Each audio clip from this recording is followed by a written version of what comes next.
Hey everyone, welcome back to the Worth Your Time podcast. I'm your host, Erica, and today I'm talking with Paige Rien. She is the author of Revived and Renovated Conversations on the Intersection of Home, Faith, and Everything in Between. Thank you so much for joining me today, Paige. Oh my goodness, Erica, what a pleasure and a joy. Thank you for having me. Yeah, I'm so glad that we finally made this happen. I know we were messaging back and forth for a really long time, and I'm like the worst sometimes at getting back on my podcast Instagram. I just don't check it that much, and I was like, I forgot. And so anyway, I'm so glad that we finally made it happen.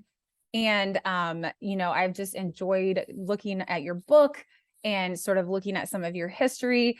And so tell us a little bit about yourself, and then before we dig into some of the good stuff, the chunky stuff. Tell us, I want to hear a little bit about the HGTV experience that you had. Sure. Well, it certainly was formative. My career has been funny where I kind of started on HGTV and I've had a love of design and home forever. I mean, I was a child that actually loved furniture and wallpaper and color and stuff like that.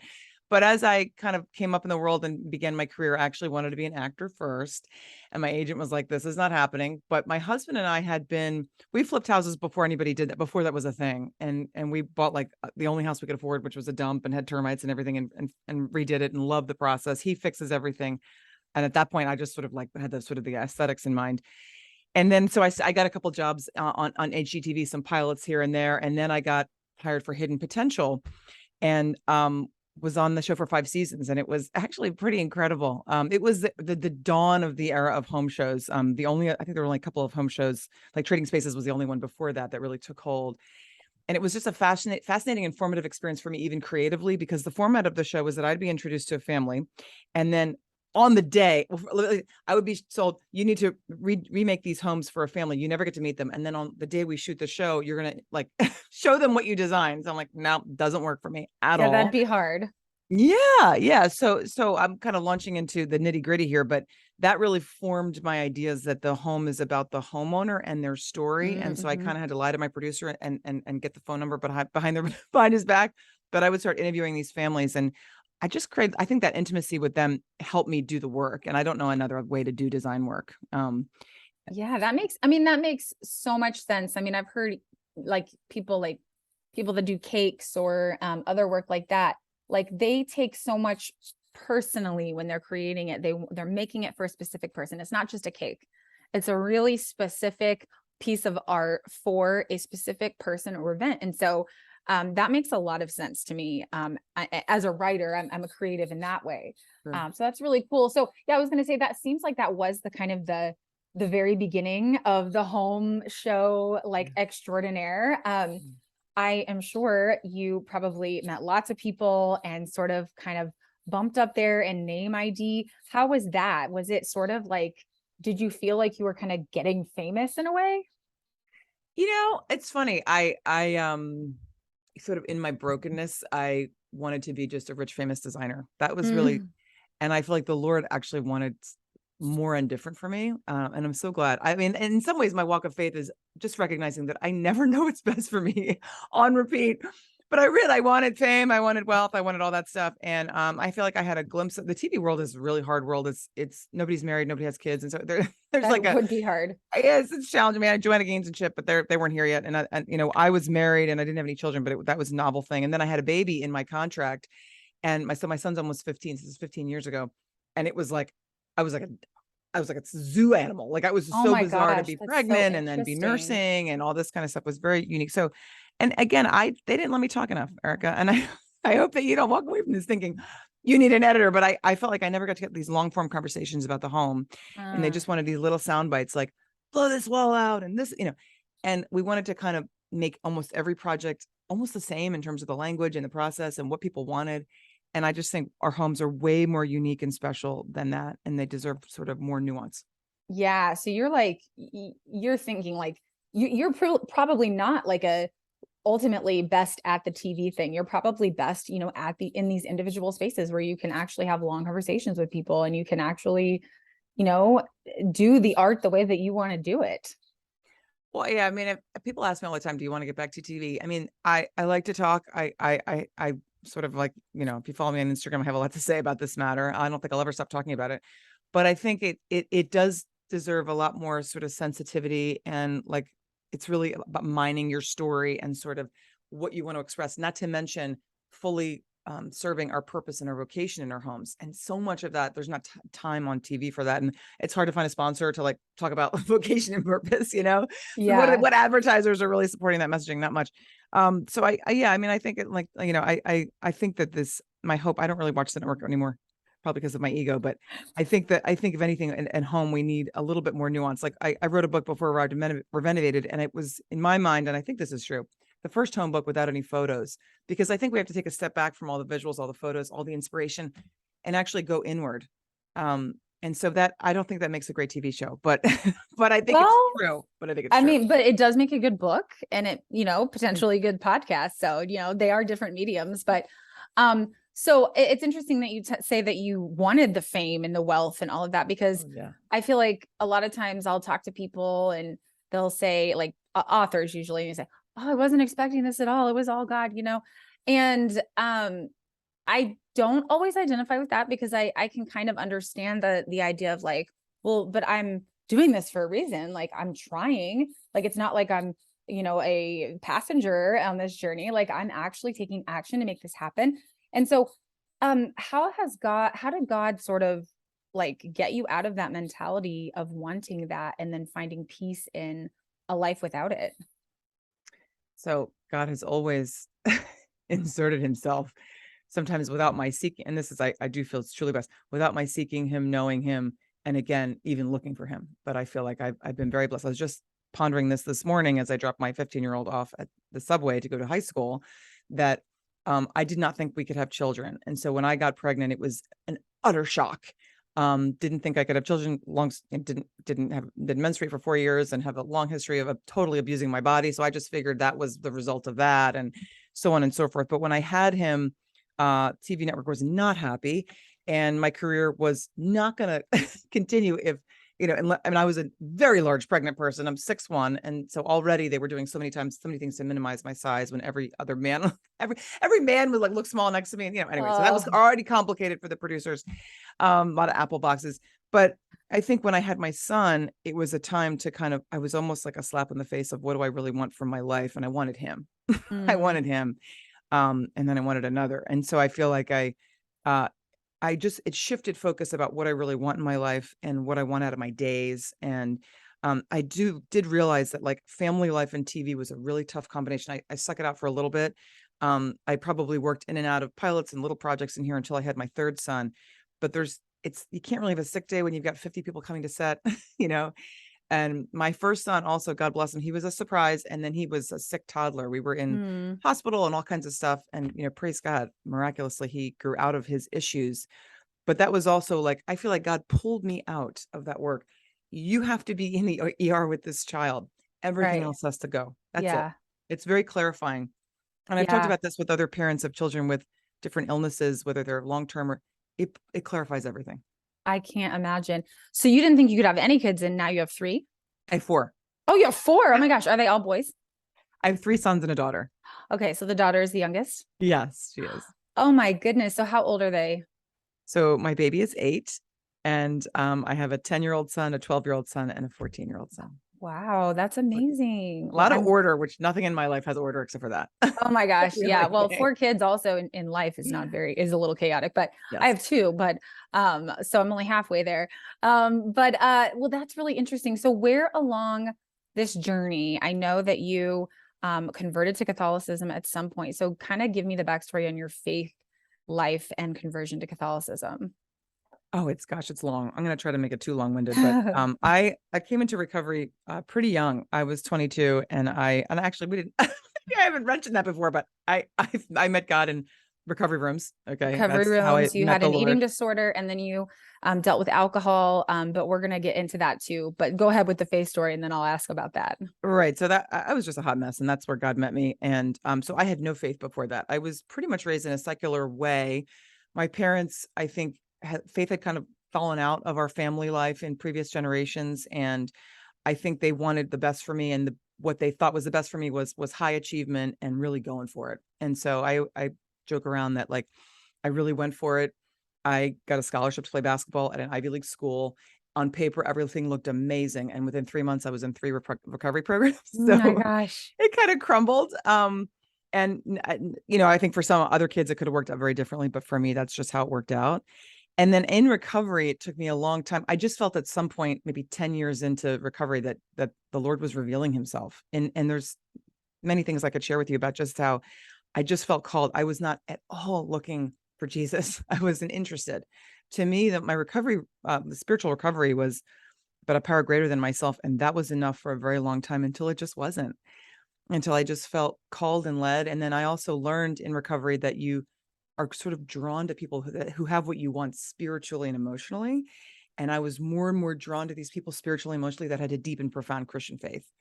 And I'm like, shoot, I, Ah, I wish I wasn't drawn to that, because like I all don't. signs point to this. Yes, all signs. And there were just a couple of just really extraordinary examples of just sort of the Lord revealing himself, and in the Catholic Church. And again, I never would have thought that, because I'll actually just be honest, I hated the Catholic Church. I hated all church, but I really hated the Catholic Church. I had a lot of even political leanings that just didn't mesh.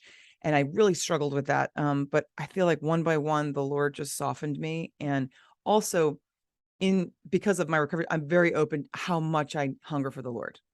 My gosh. Hmm. That's why I was hungering to be famous. That's why I binge on junk food and binge on Right. alcohol when I wasn't binging on junk food. It was a deep and profound hunger for the Lord that I still feel today very deeply. Wow, that's really cool. And so that was what, 20 something years ago? 25 years ago. Wow. I started 25 years ago. I came into the Catholic Church less than 5 years ago. It's like before Oh, COVID. okay. I gotcha. So what made you go towards the Catholic Church after that time?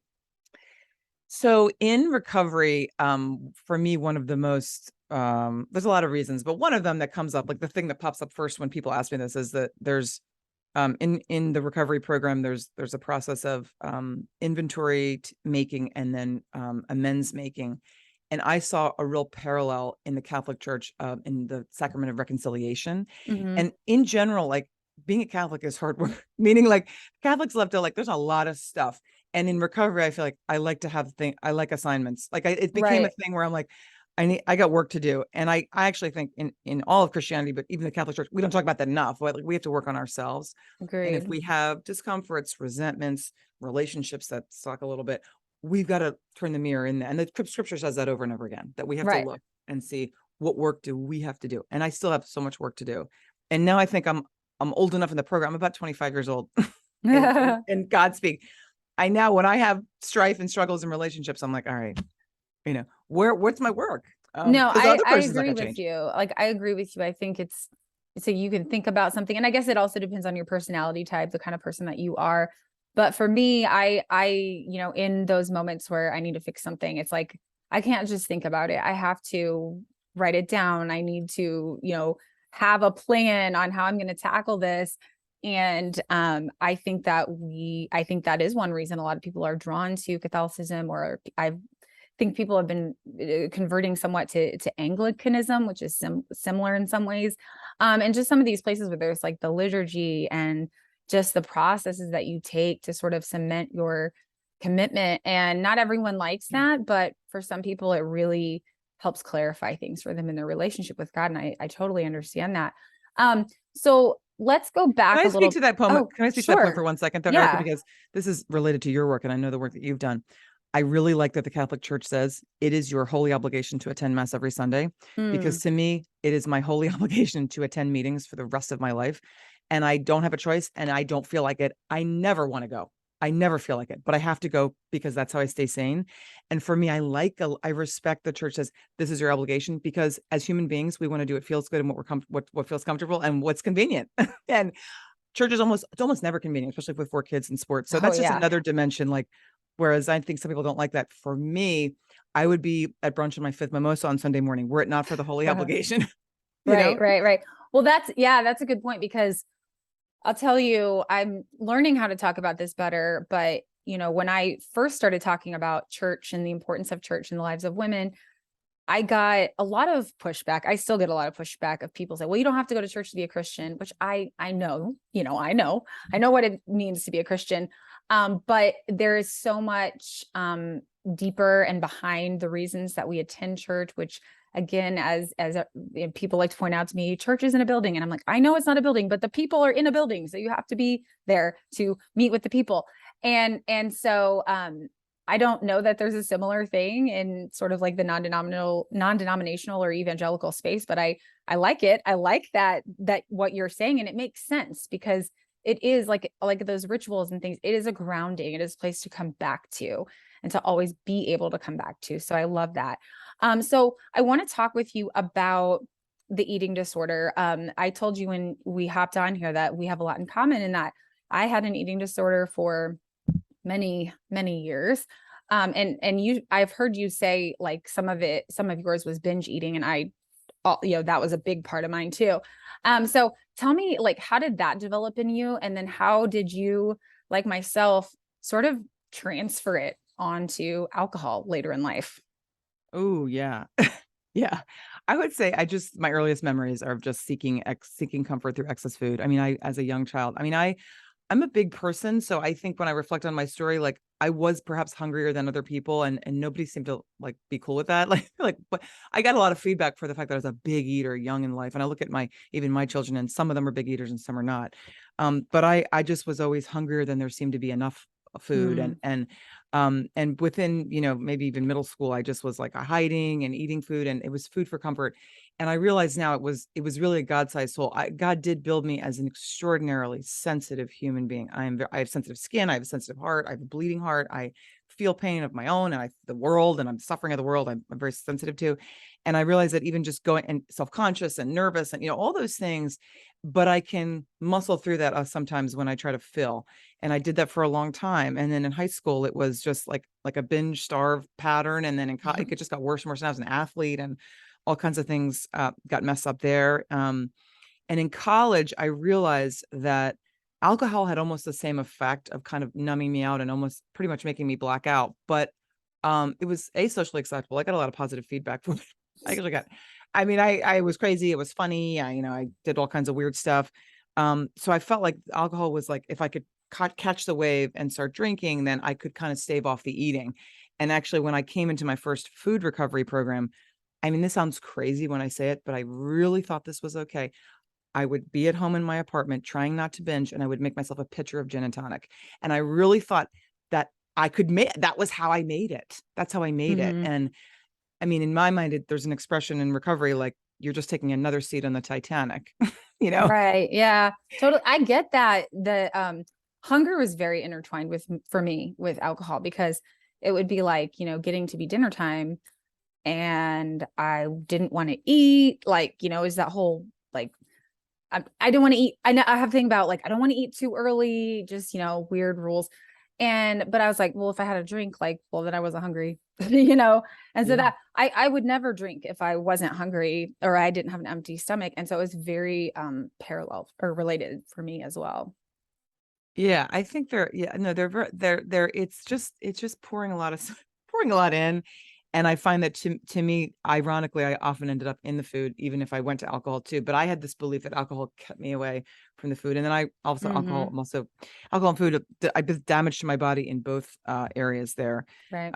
But also here's another thing I think you might be relate to is that in recovery, I've given up a lot, or things have been quote unquote taken from me. I live a life where I have almost no vices at this point. And of course, I'm still always looking for a new one. And sometimes my phone is my vice, but Mm-hmm. I'm sober. I don't drink caffeine anymore. And that was a health issue. I mean, there's a lot of, I'm not gonna, if you're interested, I'll tell you, but my food is very simple, and Mm-hmm. there's nothing sexy left. And I have given up my right to recreational food. I mean, that's how I stay sane. And so Mm. you're like, I got to give up alcohol too. I got to give up one. Yes, I did. I experienced many times enough that I need to give up that too. And so I think God reveals that to us. How hard was it for you to quit drinking? It was and still is somewhat easier than food because I don't have to drink 3 times a day Right. moderately. You know what Yeah. I mean? So Yeah. in that respect, it's interesting. We're contemplating having a sober home because my husband recently stopped drinking for different reasons. And we have a teenager, and we're sort of contemplating what that looks like when we have people over and all that kind of stuff. But I would, to this day, I'm much more tempted by food than alcohol on a regular basis. But when I'm in a social environment, it is hard not to drink. It's still hard Hmm. because I want to be part of, I don't want to stand out. I get real tired of standing out, especially in a new environment. And Right. everybody assumes everybody drinks, They right? do. They do. They do. And everybody does. I'm actually really interested in these like non-alcoholic spirits that are come in a wine bottle and like have herbs in them or something. Like to me, Yeah. I have to explore whether that really works with my program and whether I'm just trying to get away with murder, but it's something which I can be a part of. And I have something a little special. And like my husband and I just had our anniversary, and I said to the person that came to the table, just give me something special. Like give me something other than water special. Can of alcohol, can of sugar, but think of something, Oh my You goodness. know? Well, they just opened up an alcohol-free liquor store here where I live, and I went to it and Wow. I was super excited and I was talking to them and I bought some stuff, and part of me like I, I wanted to support them, but I'm kind of like I don't I don't want to drink alcohol-free liquor. Liquor never tasted good. It was not Right. really about that. Um, but I think it's cool that you're seeing it more and you're seeing like non-alcoholic bars open up and stuff like that. But one of the reasons for me too, I mean, there are many reasons why I stopped drinking, but one of them is I don't want really to have it in our house, because of my kids, because there's so much addiction in both me and my husband's family, Mm. that I'm just like, this is the best thing I could do is to not drink in front of them or ever. I don't drink at all. And he doesn't drink often. And just be honest with them. Like even my son, and he's only 6, but we've already kind of talked about what is addiction, and it actually runs in our family, and we have to be careful because of, decisions that we make. And so I get a little scared sometimes because I know how embedded in like your DNA addiction can be. But I'm doing the best I can, and it's been a really positive change for me. So I'm right there with you. I haven't been going to meetings. I kind of like I go, have you heard of the Luckiest Club? No, no, Okay, so that's where I sort of did my stuff. Have you heard of This Naked Mind? no. Okay.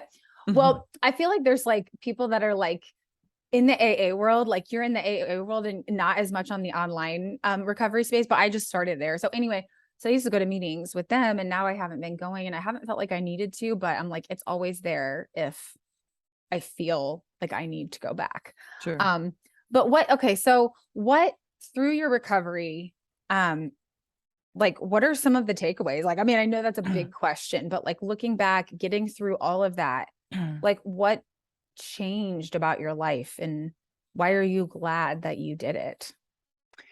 Well, it's interesting that you talk about that because I feel like recovery is just so many peeling away of the layers of the onion. I'm botching that phrase, but it's, um, you know, I when I was it's been decades since I ate the way I ate when I was in 22, and of course, there's seasons that I struggle more than motherhood and pregnancy was very hard as a former compulsive overeater, bulimic, anorexic. But I think that still the biggest takeaways are in sobriety, are in abstinence, which is a term I Mm-hmm. use for like abstaining from these wackadoodle behaviors, Mm-hmm. eating like a normal person. So in that is actually for me was the original goal, but that is now the goal now is improved relationships with that are the people in my life, in my marriage, as a mother, as a professional, as I walk and interact with the world. And I found that the recovery that the steps really guided me in relationship, and that my sort of like the full extent of being an addict, it's only one piece of it is the input. you know Mm-hmm. and there's also like an intensity, living black and white, living in extremes. There's all kinds of like dimensions of addict behavior that actually come out when you take away your stuff. So for me, and again, this is not for everybody, but for me, I feel like there's a constant like revealing, and there's some like long timer, alcoholism books we could talk about that are just like, it's all about relationship. I mean, these are for Mm-hmm. people in treatment for alcoholism, but it's all about the humans that Yes. because I mean, people are hard. And I think that's one of the reasons people drink, because people are hard, and Mm-hmm. people are easier after you've had a couple drinks, and people are a lot easier when you can't even hear, or you're not as sensitive to what they're saying, or like Right, right. how they're not loving you the way you wish they would. And Yeah. Yeah, no, that's totally true. It's always just the action that's, rooted in something far deeper than that. And people is part of it. I mean, I think we were made for God made us for people, for community. I always say that for Christians, like the church, the local church community is, essentially like that's made to sort of uphold you there. But I have found so much encouragement and stuff from the Luckiest Club community, probably like you have from AA. And it's just like, I love about it is that you just show up and it's like literally there's no niceties, there's no getting to know you for a couple years. Like it's like I see my neighbor, I know very little about him, but like I go to these meetings and I know so much about a person in 5 minutes. They just let it all go, and you just feel all of a sudden that you have permission to be vulnerable. And when you have that in this like safe space, that is so healing to you as a person. And so I always say, like, I wish that church would be more like a recovery meeting.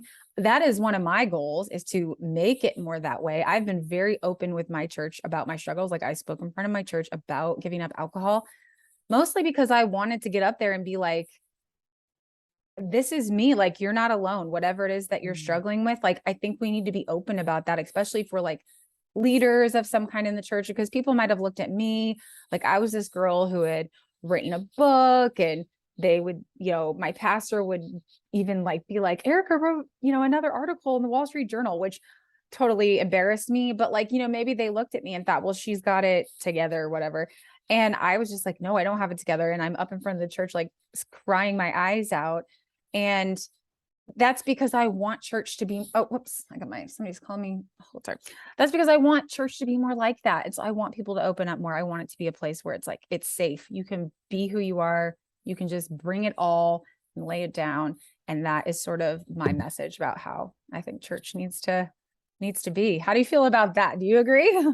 I totally agree. I mean, to me, it is like a meeting. It's not the same. I have to do both because, Yeah. but I also feel like I don't always go to church for myself. Like, Right. and I got that from recovery rooms. I go for, well, what if I don't go to this meeting? And somebody who would really identify with my story is going to their first meeting and like, that's actually that we go for someone else. And that's like, when you ask the profound takeaway, I wish I said that the fundamental principle of recovery is that we're not all crazy at the same time or the same season. And that we're actually there to serve someone else. If we all are there to serve someone else, we all get served. And I think Christian communities could operate much better if we all thought about, instead of going to church or going to mass, wanting to be edified and inspired and entertained, or whatever you're going for, filled, to actually go and be counted and be part of the community, and go to show up, because it's nice to be in a full church. Right. And it's like, you just don't know what's waiting for you there. I mean, I think God works so powerfully in the church community, like in a way that he doesn't outside of it. And you don't know who's going to be there and who's going to need to talk to you and who's going to need your story that day. I mean, and in terms of meetings, like I know there have been days where I've shown up to a meeting and walked away being like, oh my gosh, that was so profound. That was so deep. That was so beautiful. And it's just like randomly a random Thursday at noon. And like, what just happened to me in the middle of the day? And it's just, if you don't seek that out though, you're not going to have it. And you don't even realize what you're missing. And so I'm like, yeah, not that I want you to become an alcoholic and need to go to AA meetings, but like find it somewhere, because you become a better person for it and you can heal from other things more quickly as well. Okay. Before we totally run out of time, talk to me. I just lost the screen. Where did it go? Talk to me about your book. I have it right here. Revived and Renovated, Real Life Conversations on the Intersection of Home, Faith, and Everything in Between. I loved looking through the chapters because I always use like garden like analogies because it's so easy, but I was like, but this is like a better or like a different way to do the analogies. Like every chapter is like revived, renovated, restored, reclaimed. And I love that idea. So tell us about the book and why you wrote it. So I met this wonderful woman, Victoria Durstock, a couple of years ago, and she was the first person that had written like a book that had the intersection or had the combination of the topic of the home and faith. And it blew my mind. She wrote a devotional called Heart and Home, and it's a devotional using scripture to talk about. I was like, this is incredible. And so we met and developed a friendship and I told her my story a little bit. And she said something like, isn't it incredible? Like how what we do in our homes or what we endeavor to renovate or make new in our homes is like what God done to you and to all of us, but to you in particular, Paige, because I was, really not headed for greatness, or for utility. And I feel like God totally remade me.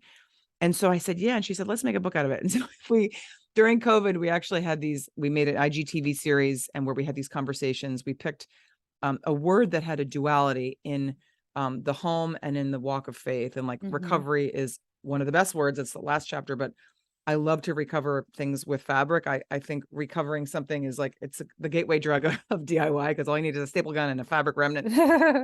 It's awesome. And then of course it has this duality with my recovery too. And I guess, I don't know why the Lord has just blessed me with like, just like a desire to share it, or like, I'm not embarrassed, and I also got in front of my church and they asked me to tell my conversion story. I'm like, well, you got to hear about all about the food and booze. Yeah. I mean, it's all in there. There was our priest said something like it's been a tool of my salvation. Like, I've thought about it as a huge cross, but it's actually a tool of my salvation. And I also go to Overeaters Anonymous. I want to just have full disclosure that I need both. And you were talking a little bit earlier about just being around people that get you. And there's something very healing about people who understand your personal struggle. Yeah. I feel like a lot of people don't understand binge eating. I'm sure that you do. But for me, it's even hard to explain. I've tried to explain it to people and they just don't get it. And so, yeah, I've been to Overeaters Anonymous as well in the past. And it's just really something, just like a soft place to fall when you can just kind of say one thing and people get it. Yeah. And like, it's not everybody does that with food, but there's also like something where we can have something better than to have food take up too much space in our lives. And so to me, there's just, oh my gosh, a grace in that. I think God really has a bigger plan, especially for women, than to have food and alcohol, but food to take such a big place, whether you're eating it or not eating it, whether your body is this way or that way. But I think we're kind of taken away from the full use of our gifts and talents when we're dieting on the scale, so bummed about the way our legs look in pants. Like the Lord's like, I have plans for you. We got to get your eyes off the pants. Have you read the book, Appetites by Caroline Knapp? No. You bring up so many things I haven't heard of. You've got to read it. It's like, I've probably read it 5 times. And then she has one called Drinking a Love Story. And she's just an amazing writer. I mean, you should get both of those books. And then unfortunately she died of lung cancer. So she was only like 42. But I know Appetites was such a profound book for me, and it reminds me of what you're saying. So highly recommend you get it. You will totally relate to it. Okay. Yeah. No, great suggestion. So I usually end by just asking people, do you have any recommendations or things you've been reading that you can highlight for us? Yeah. So, okay. I'm just going to go with what popped into my mind. Yeah. Which is that I did the Bible in the Year podcast, which is with Tara Lee Cobble, not with Father Mike Schmidt. So it is a Catholic priest that leads it. But I do think he structures it in a way that it really is for anyone interested in scripture, and especially for novices. So Victoria, when we were writing Revived and Renovated, Victoria would she'd pull scripture out of all the time. And I really was jealous of this command of these appropriate scriptures. So I did the Bible in Your podcast, and the Bible has so much to say about addiction. It has so much to say about appetites. There's so much to say about food, so much to say about the way the Lord wants to feed us. And so I can't say enough about diving in and really seeing yourself in scripture. Was a huge gift to my recovery, let alone my Christian faith. Yeah, that's interesting that you mentioned that podcast. I actually wrote an article last year for Christianity Today about how that podcast was the #1 downloaded podcast on all of iTunes on January 1st. Yes. So we were just kind of talking about how the rise of Bible apps has gone up, and that's great news, right?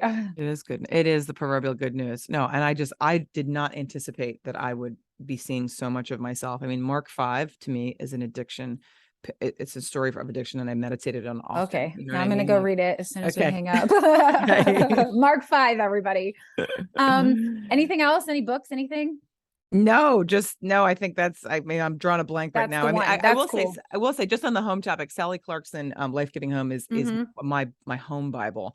Even though I'm a designer and I love aesthetic, to me, the culture of home, she really nails it. Oh, cool. Okay. I hadn't heard of that, but I know who she is. So that's great. Okay, Paige, it was so great to meet you. So great to hear your story. And I hope that it encourages people today. Just knowing that they can get through all the stuff. Like there's so much that you went through and overcame, and now here you are. And I think that gives a lot of hope. So thank you so much for joining us. And how can people get in touch with you if they want to see more of your work? I spend way too much time on Instagram, so they're they're welcome to find me at Paige Rien there. And I like to put the mess in stories and anyway, do some rants on my feed. But anyway, Yeah. I'd love to hear from people. Any questions? I'm an open book. Okay, awesome. Well, thanks for joining us. Thank you.